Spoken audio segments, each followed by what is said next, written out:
Hello, welcome, and very good evening to all here in FinTube.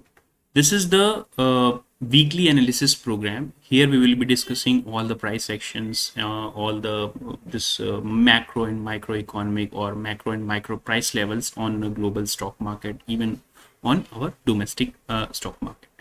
So as of now, जैसा कि अभी हमने यहाँ पे देखा आज ये लास्टली जो लास्ट फ्राइडे यानी कि कल कल के दिन जो डाउ जोन्स में क्लोजिंग हुई 75 पॉइंट्स की पॉजिटिव क्लोजिंग, 6 पॉइंट्स एसएनपी की पॉजिटिव और नैस्डैक की 21% के आसपास, 21 पॉइंट्स की आसपास की पॉजिटिव क्लोजिंग। हमें एक ट्रेंड लाइन यहाँ पे देखने के लिए मिल रही होगी, बार बार इस ट्रेंड लाइन को रिस्पेक्ट कर रहा है, रेजिस्ट करने की कोशिश भी कर रहा है, और हम एक तरह से लोअर हाइज अभी भी रिस्पेक्ट कर रहे हैं।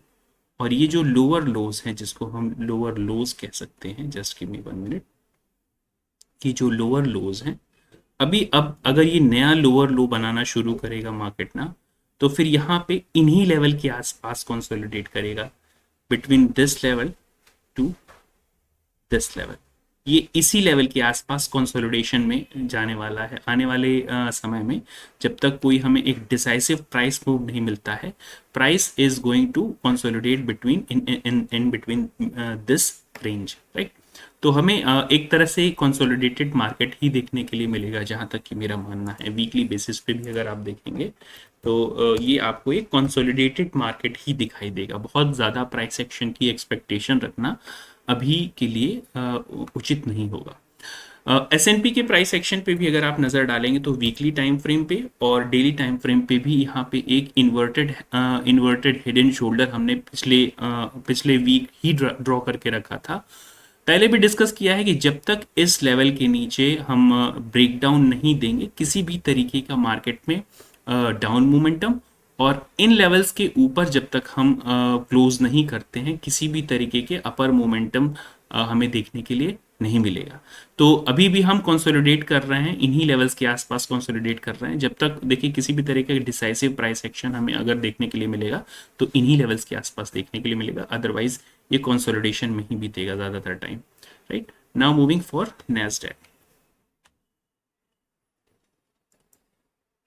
नैस्डैक में भी थिंग्स आर मोर और लाइक सेम हियर। एक अच्छा खासा सपोर्ट सपोर्ट सपोर्ट, और ये फिर से एक सपोर्ट हो सकता है, डाउन साइड में भी सपोर्ट हो सकता है, अपर साइड में ये रेजिस्टेंस हो सकता है हमारे लिए। तो इस चीज़ का ध्यान रखिएगा कि अभी ये कंसोलिडेटेड मार्केट है, मार्केट अपर जाएगा थोड़ा सा, फिर रेजिस्ट करेगा, फिर अपर जाने की कोशिश करेगा। जब तक हम इन लेवल्स के आसपास एक ब्रेकआउट नहीं देते हैं ना, तब तक अपर साइड में मैं अभी पर्सनली बहुत ज़्यादा पॉजिटिव या फिर लॉन्ग साइड में जाने के लिए, मैं ऐसा भी नहीं कह रहा हूँ कि आप अपनी किडनी बेच के पुट्स खरीद लीजिए, लेकिन मार्केट में प्राइस एक्शन बेसिस पे ही सारा काम होता है, if you are an intraday trader, right. तो पोजिशनल ट्रेड लेते हैं, उसके मैटर्स अलग होंगे, वो प्राइस एक्शन रीडिंग अलग होगी। इंटरडे प्राइस एक्शन रीडिंग बिल्कुल अलग होगी। अब देखिए यहाँ पे अगर क्रूड ऑयल आप देखेंगे तो क्रूड ऑयल शूट अप कर रहा है अपर साइड में, यहाँ पे हायर हाइज, और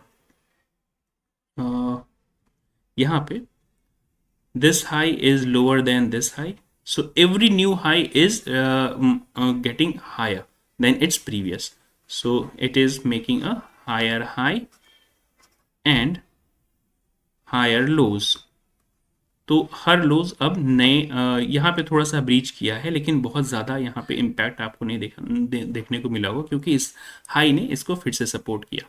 तो क्रूड ऑयल प्राइस एक्शन हमें हायर हाइज और हायर लोज का पैटर्न दिख रहा है यहाँ पे, हायर हाइज और हायर लोज का पैटर्न, राइट। तो अभी भी न्यू हाइज बनाने की, और क्रूड ऑयल प्राइसेस अगर हायर हाइज की तरफ बढ़ेंगे, इन्फ्लेशनरी प्रेशर बढ़ेगा, तो मार्केट में थोड़ी सी या तो कंसोलिडेशन या तो बियरिशनेस की एक्सपेक्टेशन रखी जाती है, एज पर माय कैलकुलेशन। अगर हम यहाँ पे क्रूड ऑयल के WTI या फिर इंटरनेशनल क्रूड ऑयल्स की भी बात करेंगे तो ये भी आपको शूट अप करते हुए मिलेंगे। मेजर कंसर्न हमारा आ गया डॉलर इंडेक्स। मैं पिछले काफ़ी दिनों से डॉलर इंडेक्स पे चर्चा कर रहा था, और इस बात की भी चर्चा हम लोग यहाँ पे कर रहे थे कि अगर ये डॉलर इंडेक्स 105 के ऊपर क्लोजिंग देना शुरू कर गया और अब आप यहाँ पे देख रहे होंगे कि ये 105 के ऊपर क्लोजिंग दे चुका है। मेक और ब्रेक लेवल ये होगा 105.8 के आसपास, 105.8 के आसपास इसका मेक और ब्रेक लेवल है। इसके ऊपर अगर इसने क्लोजिंग दी तो हम एक बियरिश टेरिटरी में भी घुस जाएंगे। ये भी जान जाइए कि यूएसडी आईएनआर के टर्म्स में अगर आप देखेंगे तो भी हमारा रुपी बहुत वीक होगा यहाँ पे। और अगर इंडियन इकोनॉमी या फिर स्टॉक मार्केट के टर्म्स में भी सोचेंगे तो भी हम वीकली ही परफॉर्म करेंगे अगर ये इसके ऊपर, इस मेक और ब्रेक लेवल के ऊपर क्लोज करता है डेली बेसिस पे। इस चीज़ का ध्यान रखिएगा, मैं डेली बेसिस पे क्लोजिंग की बात कर रहा हूँ। अबाउट 105.8 के ऊपर ये क्लोजिंग देता है तो ये इमर्जिंग मार्केट लाइक अस, हमारे जैसी जो इमर्जिंग मार्केट है, उभरते हुए बाजारों के लिए ये एक प्रॉब्लम क्रिएट कर सकता है। Next coming to USD INR. USD INR जैसा कि हमने यहाँ पे चर्चा भी की थी कि ये एक रेजिस्टेंस पॉइंट था। अब इसी रेजिस्टेंस पॉइंट को देखना ये होगा, ये एक ग्रे एरिया अब बन चुका है। ये जो रेड एरिया मार्क्ड है इसको हम ग्रे एरिया में कन्वर्ट कर लेते हैं, मार्किंग इट एज ग्रे। और ये अगर मार्केट ने इस एरिया को सपोर्ट देना शुरू किया, इस जो पहले रेजिस्टेंस था अगर वो सपोर्ट बनेगा तो ये चीज़ मान के चलिए कि फिर हमारा रुपी कमज़ोर होगा और डॉलर के प्राइसेस और भी यहाँ पे देखने के लिए मिलेंगे। हो सकता है आने वाले दिनों में 83 के ऊपर क्लोजिंग दे, और 83 के ऊपर अगर हम क्लोजिंग देंगे तो फिर इंडियन स्टॉक मार्केट भी स्वाहा होने के लिए तैयार हो जाएगा। मैं ऐसा बिल्कुल नहीं कह रहा हूँ कि मार्केट यहाँ से गिर जाएगा, लेकिन ये सारे पॉइंट्स अगर इंटीग्रेट होके एक साथ एक ही दिशा में जिस तरह की एनालिसिस की जा रही है, अगर उस तरह से प्राइस एक्शंस मूव करेंगे तो definitely it is going to happen. क्योंकि यहाँ पे आपको बॉन्ड यील्ड्स भी शूट आउट करती हुई देखने के लिए मिल रही हैं 4.99 के आसपास। 10 year bond is also trading around 4.268 के आसपास। तो जैसे ही ये 5% के ऊपर जाना शुरू करेगी, हमें फिर से इन्फ्लेशनरी प्रेशर देखने के लिए मिलेगा और उसको कर्व करने के लिए सेंट्रल गवर्नमेंट्स और सेंट्रल बैंक्स जो हैं फिर से इंटरेस्ट रेट बढ़ाना शुरू करेंगे, और इंटरेस्ट रेट बढ़ाएंगे तो definitely market is going to get a heavier impact on these things, right. तो इन प्राइस एक्शंस का थोड़ा सा ध्यान रखिएगा। गोल्ड प्राइसेस अगर आप देखेंगे यहाँ पे तो गोल्ड का जो कंसोलिडेशन था ना, कंसोलिडेशन फेज, अभी भी गोल्ड प्राइसेस, सबसे इंपॉर्टेंट ये है कि गोल्ड प्राइसेस अभी भी उसी रेंज में कंसोलिडेट कर रहा है। ये जो 58,800 की रेंज थी, फ्रॉम 58,000 से लेके और 60,000 की जो रेंज थी, अभी भी इस रेंज में कंसोलिडेट, ये जो 2000 की रेंज है इसकी, इसी के बीच में ये कंसोलिडेट कर रहा है। तो अब देखना ये होगा कि ये कंसोलिडेशन कितना दिन चलता है। ब्रेकआउट होगा तो डेफिनेटली हमारे मार्केट के लिए एक प्रॉब्लम क्रिएट करेगा। ब्रेकडाउन होगा तो थोड़ी सी वहां पे राहत मिल सकती है, लेकिन ब्रेकडाउन के आसार जहां तक मुझे कम लगते हैं कि गोल्ड प्राइसेस में किसी तरीके का हाल फिलहाल के समय में 58,000 के नीचे जाएगा, ये इस बात की पॉसिबिलिटी थोड़ी सी कम लगती है, राइट। नेक्स्ट अब सीधे चलते हैं आपके निफ्टी बैंक निफ्टी, जो आपकी मेन मेजर फेवरेट इंडेक्सेस हैं वहां पे। देखिए डेली बेसिस पे अगर आप देखेंगे तो एक अच्छी खासी रैली आपको देखने के लिए मिली होगी पिछले यहाँ पे 1 2 3 4 5 6, यानी कि पिछला पूरा हफ्ता अगर आप देखेंगे तो 6 दिन हम लोगों ने लगातार ग्रीन क्लोजिंग दी है, अपने प्रीवियस डे से ऊपर की क्लोजिंग दी है। अब वही बात यहाँ पे फिर से आ जाएगी क्योंकि अपने ऑल टाइम हाई के आसपास है। ऑल टाइम हाई कितना है? 19,991, 19,991, 20,000 के बिल्कुल आसपास अगर कहें तो अपने ऑल टाइम हाई के आसपास।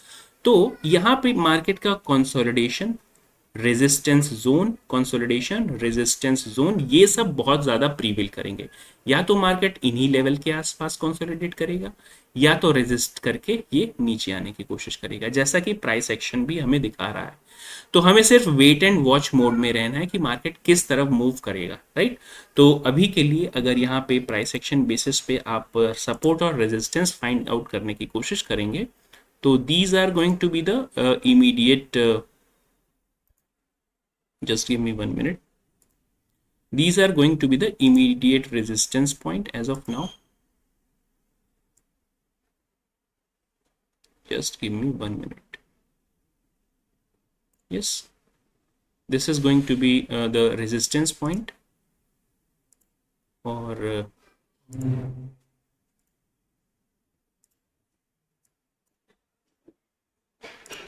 yes, it is the immediate resistance. Immediate अगर सपोर्ट पॉइंट की बात करेंगे तो ये हमारे लिए एक इमीडिएट सपोर्ट पॉइंट भी होगा, right? I hope you got it now. अब थोड़ा सा इसमें हम डीप एनालिसिस करके देखते हैं कि छोटे टाइम फ्रेम पे हम किस तरह से ट्रेड करना चाहेंगे आने वाले हफ्ते में या आने वाले दिनों में। आवर्ली टाइम फ्रेम पे चल के देखते हैं, जो बहुत ही कॉमन है। तो आवर्ली टाइम फ्रेम पे देखेंगे मार्केट का इमीडिएट रेजिस्टेंस जोन, इसके बाद नेक्स्ट रेजिस्टेंस जोन आपको एक देखने के लिए मिलेगी लगभग 19,980 या फिर कहें तो 20,000 के आसपास। ये एक रेजिस्टेंस जोन होगी ऑन मेजर रेजिस्टेंस जोन जिसको कहेंगे।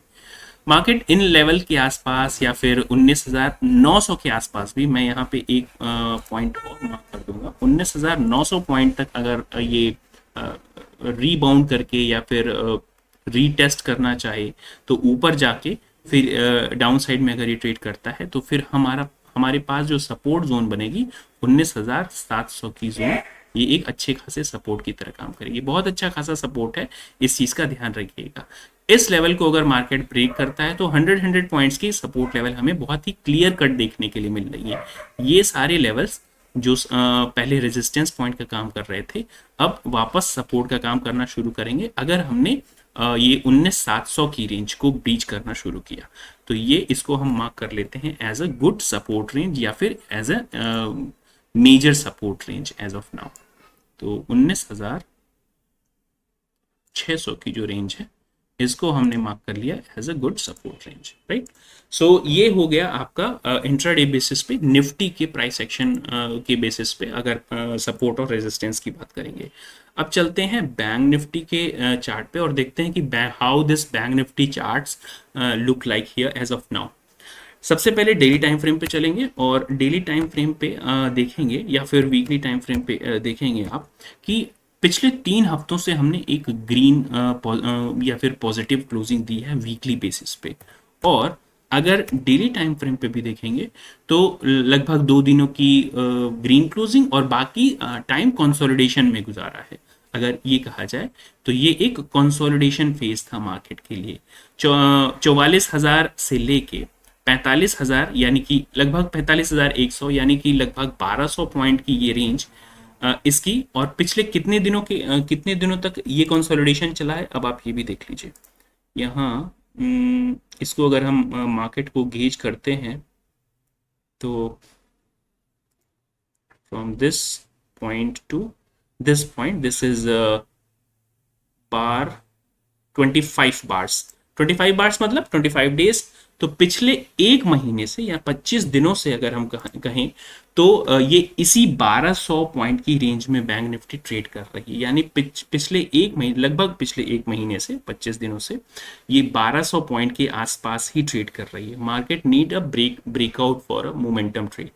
अब ब्रेकआउट कब आएगा, कौन से लेवल पे आएगा, चलिए वो देख लेते हैं, राइट? ये इमीडिएट रेजिस्टेंस जोन हमें कौन कौन से देखने के लिए यहाँ पे मिलेंगे, ये देख लीजिए। Immediate resistance zone, this is going to be very good immediate. एक गैप भी यहाँ पे आपको देखने के लिए मिला है, मार्केट में try to fill up this gap. तो ये एक इमीडिएट रेजिस्टेंस जोन भी हो सकता है इसके लिए।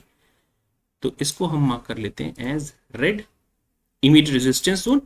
और मेजर रेजिस्टेंस जोन अगर हम देखेंगे इसमें तो मेजर रेजिस्टेंस जोन होगा हमारे लिए 46,200, 46,000 टू सॉरी दिस इज 46,460 या फिर 400 के आसपास, 450, राइट? तो ये एक मेजर रेजिस्टेंस जोन है, इस चीज का ध्यान रखिएगा। इमीडिएट रेजिस्टेंस जोन 45,480 एक इमीडिएट रेजिस्टेंस जोन है। अब सपोर्ट जोन की अगर बात करेंगे तो इमीडिएट सपोर्ट आपको देखने के लिए मिलेगा 44,600, 44,600 इसको मार्क कर लेते हैं एज ग्रीन। और फिर मिलेगा हमें देखने के लिए ये 43,350 के आसपास। ये हो गया डेली टाइम फ्रेम की आपकी सपोर्ट और रेजिस्टेंस। अब चलते हैं छोटे टाइम फ्रेम पे और देखते हैं कि मार्केट किस तरह से रिएक्ट कर सकता है ऑन इंट्राडे बेसिस और daily time frame, sorry hourly time frame, right. अभी हम ट्रेड कर रहे हैं 45,170 के आसपास।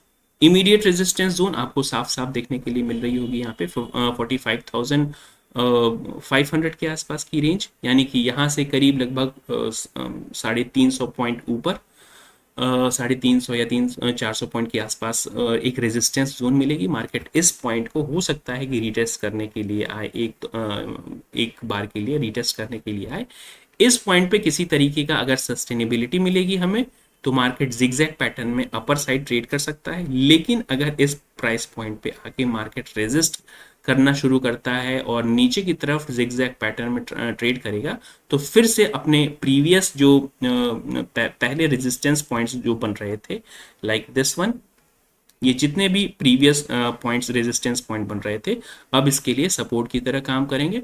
यानी कि ये सारे पॉइंट जो कि जिनकी रेंज है करीब 44,800 या 44,900 के आसपास, ये हमारे लिए एक अच्छी खासी सपोर्ट का काम करेंगे। तो 44,900 और 800 के आसपास की ये जो रेंज होगी हमारे लिए एक अच्छा खासा सपोर्ट करेगी।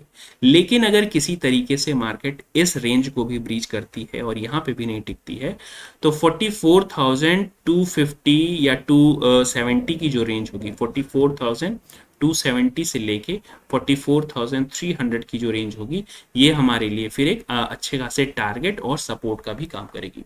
तो ये कुछ इंपॉर्टेंट प्राइस पॉइंट्स हैं जिनके बेसिस पे आप ट्रेड कर सकते हैं। मैं ऐसा बिल्कुल भी नहीं कह रहा हूँ कि मार्केट बहुत ड्रास्टिकली गिर जाएगा या बहुत ड्रास्टिकली आप कॉल खरीद के चले जाइए अपनी किडनी बेच के, घर बेच के। तो प्राइस पॉइंट किस तरह से काम करेगा, प्राइस एक्शन किस बेसिस पे काम करेगा, आपको अपनी पोजीशनिंग और रिस्क मैनेजमेंट को साथ में करना है। If you have 1 lakh of capital, intraday basis पे आप सिर्फ 2% का 2% का रिस्क ले सकते हैं, यानी कि लगभग 2,000 रुपए के आसपास का रिस्क ले सकते हैं। उससे ज़्यादा आपके कैपिटल पे एक बिग डेंट भी लगा सकता है, right. So that's it for today, thank you very much. I hope कि आपने कुछ ना कुछ यहाँ से ज़रूर सीखा होगा। अगर सीखा है तो you can comment into the session, into the comment section, and you can also give some suggestions for other kind of videos, right? That's it for today, thank you very much.